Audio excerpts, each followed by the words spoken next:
Welcome back to the Real Estate Den, episode 23. Today we have Tyler and Jamie chatting with us today. Welcome. Hi, thanks for having me. Thanks for joining. We're just going to hop right into it. We'll go ahead and start with Tyler. Tyler, tell us a little bit about you, your business, and what area you service. Yes, so I am an Atlanta real estate agent. I've been licensed for 6 years, serving the Metro Atlanta and also inside on the city limits. It's been great. 6 years. It's been up and down. We've all had our ups and downs.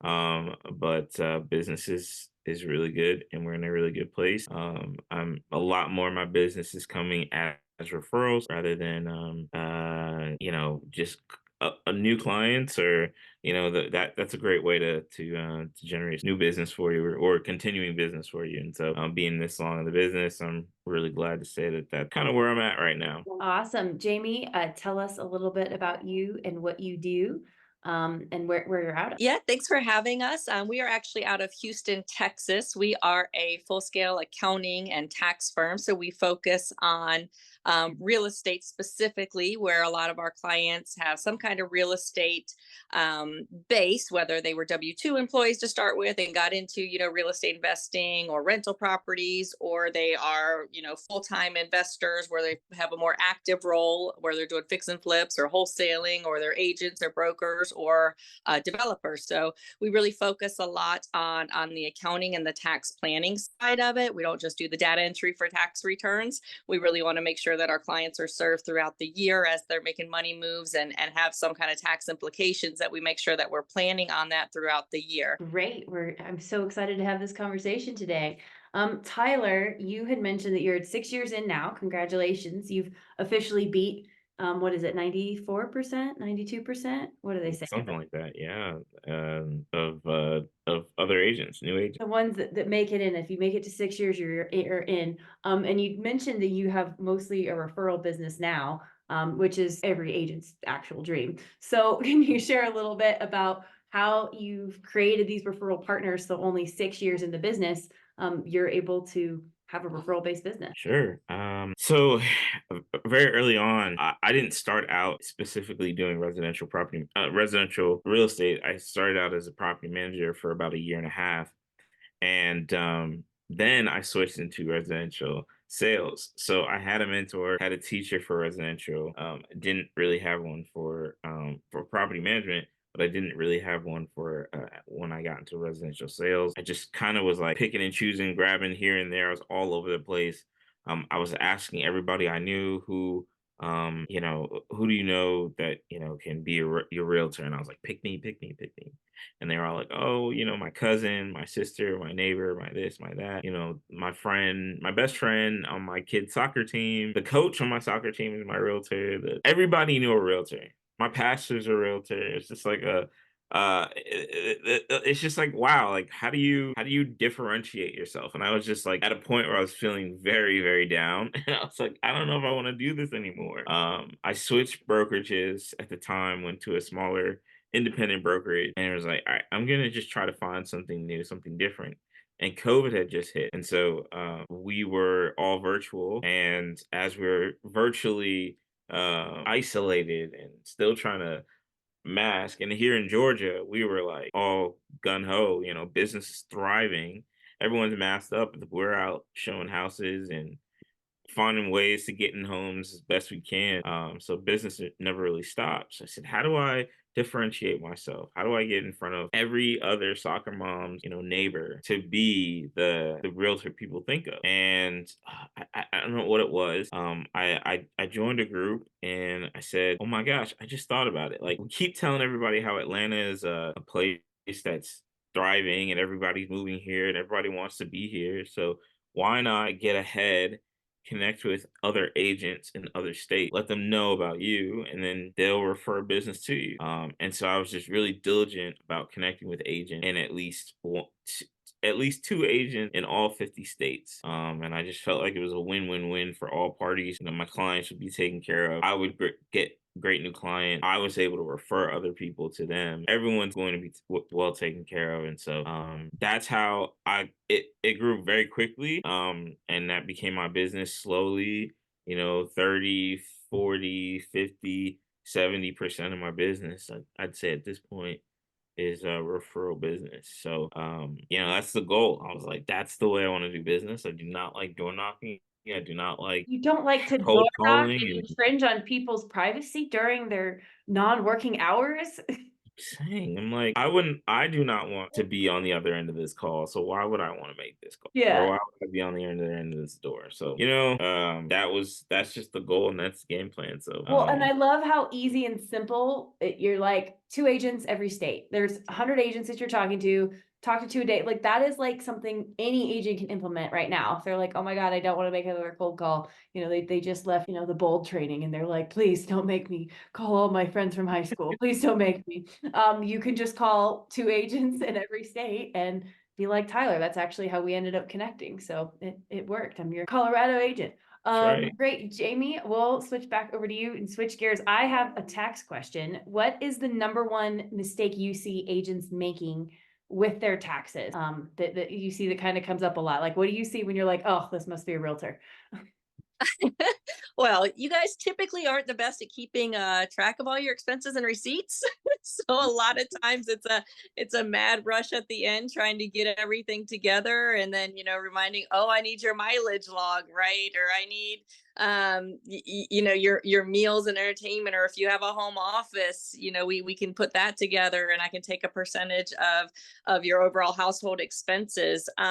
Another thing that we typically recommend for realtors or anyone that's kind of active base, and it really depends on the state that you're in, on whether your broker allows you to get your 1099 to you individually, or if they can do it to an LLC. If we're able to do it to an LLC, we can typically set that up as an S corporation, which allows you to save quite a bit on your self-employment tax. So that's a big tax savings opportunity with the correct entity structuring, depending on, again, if your broker can actually issue a 1099 to you as an LLC versus an individual. Nice. That makes me feel very happy. I am an LLC S Corp, so I'm very stoked about that. And I do give my agents the option for the 1099. So plug, if you're a Colorado agent, come see me because Jamie can help save you money too. Yeah, What the you're only other thing to remember there, and I'm sure you're doing it already, but once you are an S corporation, you do have to make sure that you're paying yourself a reasonable salary for the work that you do. And we have a tool that we utilize that puts kind of a many hats approach on to give you kind of admin type hours and then kind of the more professional type hours, and provides kind of an audit proof report that shows the reasonable salary amount. We want to keep that as low as we reasonably can, because that's what you pay your self-employment taxes on, right? The rest of the income is not subject to that. So we do really want to make sure that it is reasonable, and we have the backup to support it if we are audited, because there are a ton of new auditors that have been hired by the IRS this past year, and that's one of the easy targets for them, because it is a main line item on your S corp return. It says officer salary right on the first line on the first page of expenses on it. So if we have that and it's pretty minimal, and then it shows that you take distributions out, that's a huge red flag for the IRS and an easy audit target. Ooh, and none of us, we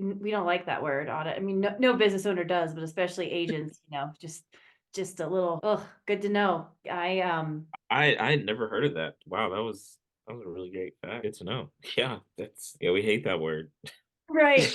And I think it's tough too. It's very IRS, right? To be like, give yourself a reasonable salary. You tell me what you think that is, and we'll let Yeah, you know if we think that's sketchy. Like, Right. but anything we can to avoid an audit. great. We will do it. Absolutely. So Tyler, we've talked about this a little bit off camera and air. You don't drink. Can you talk a little bit about and speak a little bit about like when you quit drinking, what you noticed in your business, and kind of how that just talk a little bit about that, because I am also someone who I quit drinking in March 2020, and I have been in real estate since 2014. So I definitely have drank in real estate because it's one of those, things that are just, there's jokes and there's shirts and all those things Yep. about it. So chat a little bit, talk a little bit about that. Yeah, so I stopped drinking in 21? So January of 21, yeah. Let's get it wrong because the dates were the end of the year. January 21. So what's that now? 2 years, entering about a year and a half, 2 years into the business. No, 3 years in the business. And just was doing pretty good actually. When I was drinking, and but my life was just all over the place. I'm not encouraging that. I'm just saying, was still managing to do well. And then just had to put everything on pause.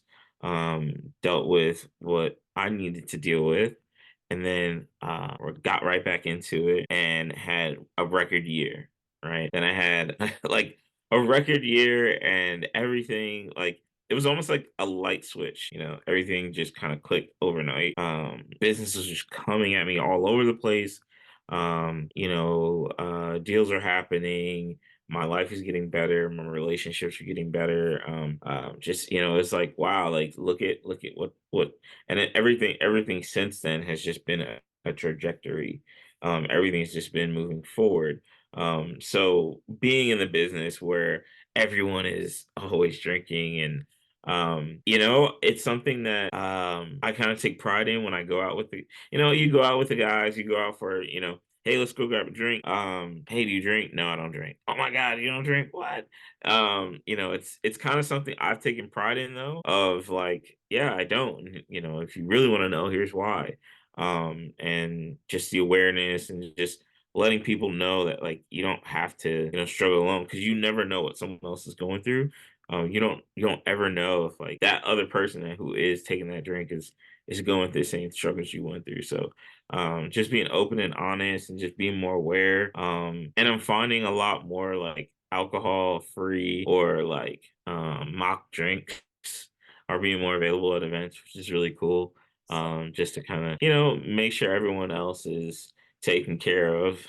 At the happy hours, and we don't want to stop anyone from drinking, just have a great time, but we're choosing not to. I totally agree. When I quit drinking, I realized I just like fancy, colorful drinks in fancy cups, Yeah. essentially. Like once Yeah. once I realized I could just have drinks in, like I said, I could make myself a Shirley Temple in a martini glass, and that was pretty enjoyable for me too at the time, to kind of tell.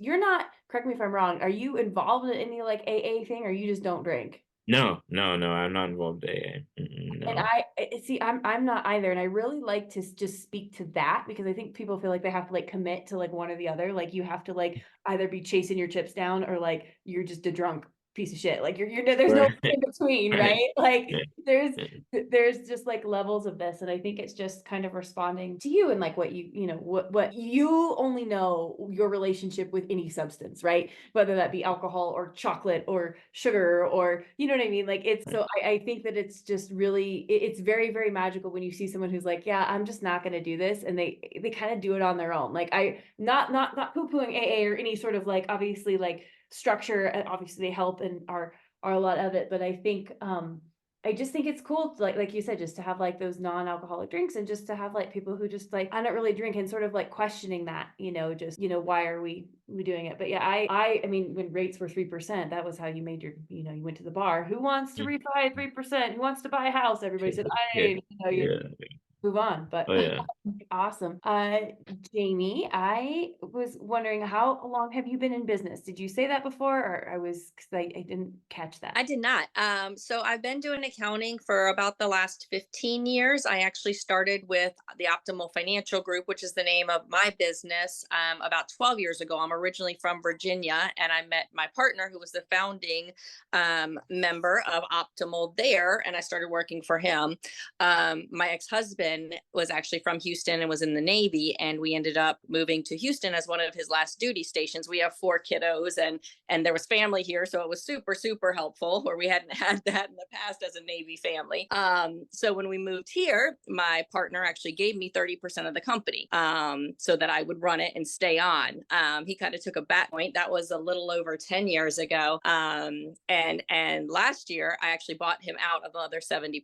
So we are a company of about 15, depending on the season. We've got, our admin staff, our bookkeepers, our payroll specialists, tax preparers, and obviously myself. We have about 1,400 clients, and we do work with taxpayers nationwide. So That's so exciting. So you've been doing it 15 years, but you've been part of this business for 10 years, and then now you just opened it and it's been 100% as of recently. So I 100% love. last year. Yep. Oh my goodness, I honestly think the best way to be an American is owning a business, honestly. Like that's just the way to do it. So that's very exciting. And kudos to you because the tax business, like I said, that scares the like if you were like Megan, you must go down to earth and own a tax business. Like I'd be like, please don't send me. Like I can't do it. And that's amazing. You have so many clients. And are these mostly all in Texas or do you serve nationwide as well? I would say now that I moved to Texas, probably about 80% are actually in Texas, but we do serve nationwide, and it's really funny. So when I graduated college, we were in California at the time, and I went to law school for a year because I was dead set that that's what I wanted to do. And I did 1 year, and I was like, this is not for me. Even though I paralegal all through my undergrad and for that 1 year, I was like, this is not for me. So then it was, I think, about 2003 or 2004 at the time. And then I'm like, okay, well, what in the world am I going to do with my life? Because now I have no clue. And I'd always been interested in real estate. So I was like, well, I'll go to school, for real estate agent or accounting. I'd taken one accounting class in high school and I thought I liked it. And luckily at that point I chose accounting because then, the bubble burst and everything else. And I was in California and that would have been a horrible, horrible move on my end to go into real estate at that time. But now I kind of get the best of both worlds. So Absolutely. What do you think that did you bring anything from law school into how you ran your business or into like the now? I think I've always had a decent amount of common sense, but I think going through school and learning kind of the contract law and how that plays into everything, I think that definitely helped and gave me more of a business or entrepreneurial type mindset. Okay. You got to get some of your money's worth from law school, right? Right.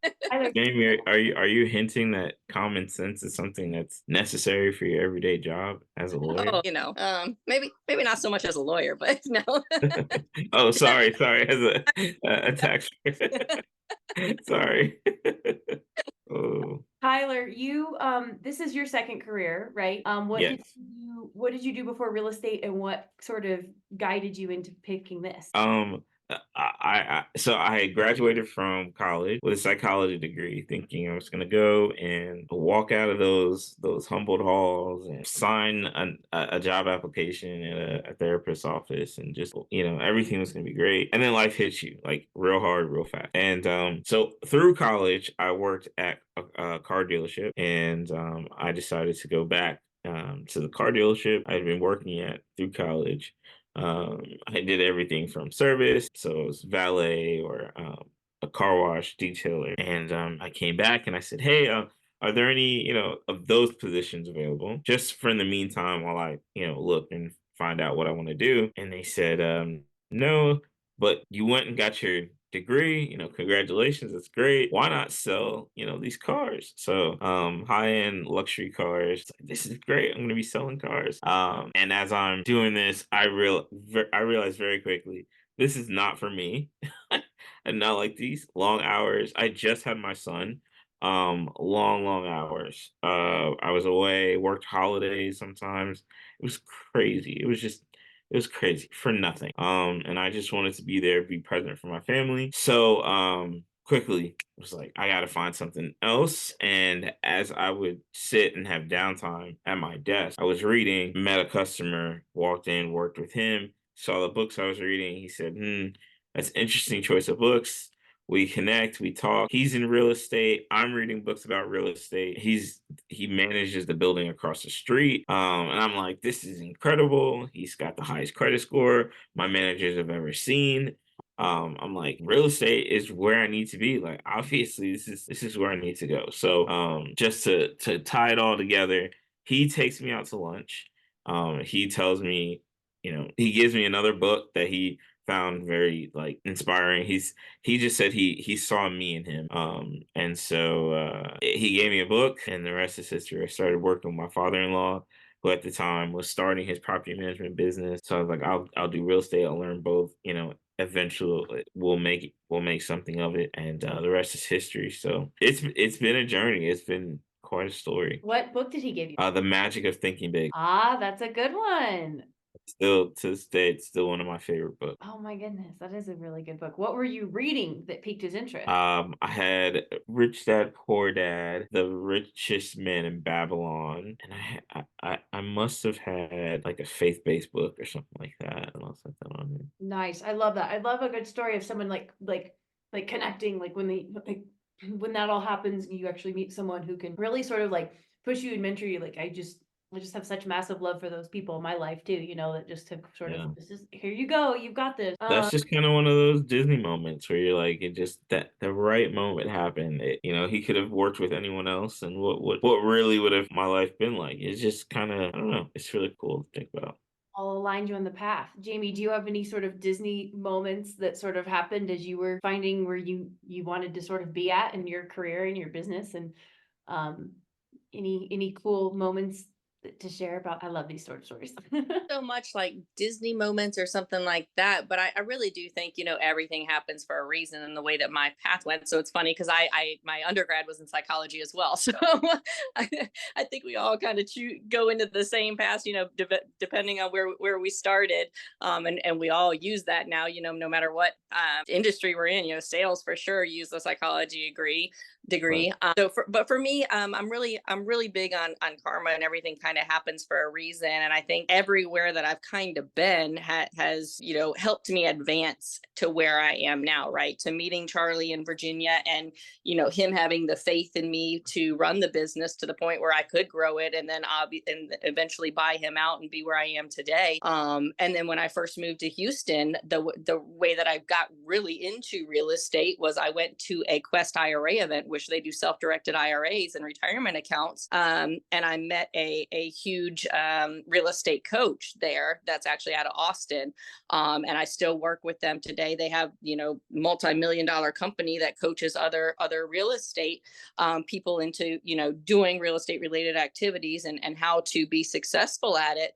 And if I hadn't been there that night, I wouldn't have made that connection and wouldn't have got to know them. And that's, where a big majority of our referrals come from today. So I do think that it really is dependent, kind of like Tyler said, about just being in the right place at the right time. And the universe kind of puts you there. Totally.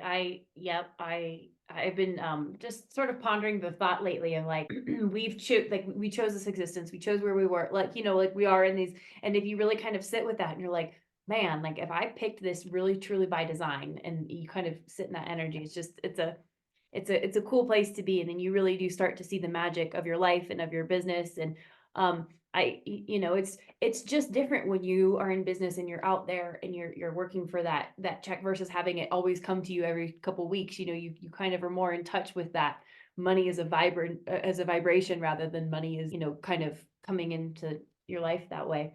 Do either talk to me about your mornings? Do you have any specific rituals or anything that you do to get started for your day? Do you just kind of hang out and let the day kind of happen to you? Tell us about your mornings. We'll start with Tyler. So my mornings are pretty special because in a house of there's a family of five, so three little ones. My mornings are my me time, and I like to go on walks, run the neighborhood, and then maybe lift some weights in the morning. But definitely find time to do prayers and devotions.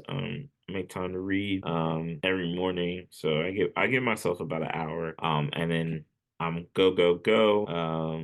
Once everyone's dropped off and at where they need to be, then I can come back and really get my day started. But that's really, my mornings are just that focus on physical and both physical and mental and spiritual me. Yeah. Great. What time do you say do you wake up versus when you start your like work day? So I get up. I'm up at 5:45. Everything else is squared away. I get started probably about the last drop off. I'd say 8:15, 8:30. Having that time between waking up and working is just so, like, it's no matter how bad you want to touch, every time that I'm like right into work emails first thing in the morning, it's just not as good of an experience. And I also got with a transaction manager, transaction coordinator, excuse me, and that has helped dramatically. I mean, that just leaves a lot of the busy work that I would do it mostly in the mornings, knocking out those little things, making the calls in the mornings, having those morning meetings, it made it so that it was just more fluid. My day was more just not scrambled, and my mornings weren't rushed either. So just definitely having someone to handle more of the paperwork or more of anything in our business goes a long way. Oh yeah. I would die without my transaction coordinator. I'm just being honest. Like I think I did it alone for like a year and a half. And then I finally hired her and I said, what have I been like, Yeah, who, why why? would I doing that to Right. myself? Yeah, exactly. Why do I hate myself? Like, why did I just, yeah, it's, oh my goodness. I tell her every time she like calls me, I'm like, hi, beautiful. How are you? You're the reason I breathe. Like, please never fire me. Never, I will be, Oh. should I send you flowers? Like you are the angel of you're my angel wings or something. Like if I was a dude, she probably would have had a restraining order on me, but, That's um, hilarious. I, shout out, get a good TC. Jamie, Yeah, what are shout you out to all doing? the good TCs. Oh yeah, just and then I always feel bad when people are like, "Oh, I had a bad TC." I'm like, "Keep trying. It's worth it. It's worth it. It's better to have loved than lost than to have never loved at all." Okay, you Yes, gotta yes. just find the one that works for you because it's Just on literally the one. life changing. Jamie, tell us a little bit about your mornings, or a lot of it, whatever you'd like. Yeah, I'm not a big morning person. I'm making kind of a well-oiled machine right now, but I'm not the most pleasant in the morning. I have to have my coffee first. That's pretty much like, I'm a wife, a mom, a business owner, so the husband gets, a kiss and a good morning. And then I head out the bedroom, and I've got my two younger ones here who are in 6th and 8th grade now. So I make their lunch, and get them out the door. The high schoolers are already gone at that point, but get them out the door, finish my coffee, and then I'll sit down and go through my emails and get through that. I, like you, I don't have a transaction coordinator, but I have my office manager and my assistant office manager, and they are, a godsend, and make sure that my calendar is not crazy, that I don't overextend myself, because I typically say yes to everything. And they have to, keep me keep me in line. But I don't set any client appointments or new consults or anything until 10 o'clock. That way I can get through all of the emails that I need to get through, and make sure that I don't feel bogged down going into the office initially. And then I go from there. And when it's not tax season, it's pretty, it's nice. I'll work, from the office if I go in from 10 to about 3, then come home and do my gym time. Work maybe a little bit more before it's time to make dinner. Tax season, though, I mean, I work from 6 a.m. to 8, 9, 10 p.m. So then it gets a little crazy, but these are the nice times. My grandpa's a CPA, and so he's the one who's been doing my taxes. And I remember growing up in tax season, and my mom would be like, March and April, just be very calm with grandpa. Grandpa is a little bit grouchy right now because he's working a lot. This is the time he works a really, really lot right now. And then it's not normal, but like I said, I'm thank God for good accountants, man, especially from a business owner and a real estate standpoint. What if you guys could go back to before you started your businesses and tell you what, if you knew then what you know now, what is one piece of advice you would tell yourself? So for me, I would say it's hard, right? Because when you're first in business and you're first gaining your clientele, you kind of take everyone and anyone no matter what, right? And that can be hard, because not everybody is the best client for you, right? You're never going to mesh with everybody no matter how hard you try. So in the beginning, we had clients that we probably shouldn't have had. And at that point, if I could have said no, I probably should have. And now we're blessed, to the point where if we have a problem client, I can tell my office manager, get rid of them. If you got a client that you're having to chase constantly for invoice payments, or they're always the last one, in on April 15th at 10 p.m., even though you've been bugging them for months, we don't need those clients anymore. So if it's possible, but be a little more selective. That's great advice. Totally. I love that. Tyler, what would you go tell yourself? Oh, I'm just sitting here thinking, like, what would I not say? One thing, man. The one thing probably would just be starting out in this business. Your brokerage matters. Like, just go find the right broker. I jumped in real quick, talked to one guy. He sounded great, sounded like everything I needed, didn't look at anyone else. Just jumped in. So, but now that I've been at different brokerages, as I've gotten more and more and more experience, it's not that the brokerage necessarily, everyone always says the brokerage makes you, or it's not the brokerage that makes you, you make the brokerage, and vice versa. And you as an agent, it should be about you. The brokerage should be about you, and it should be about you.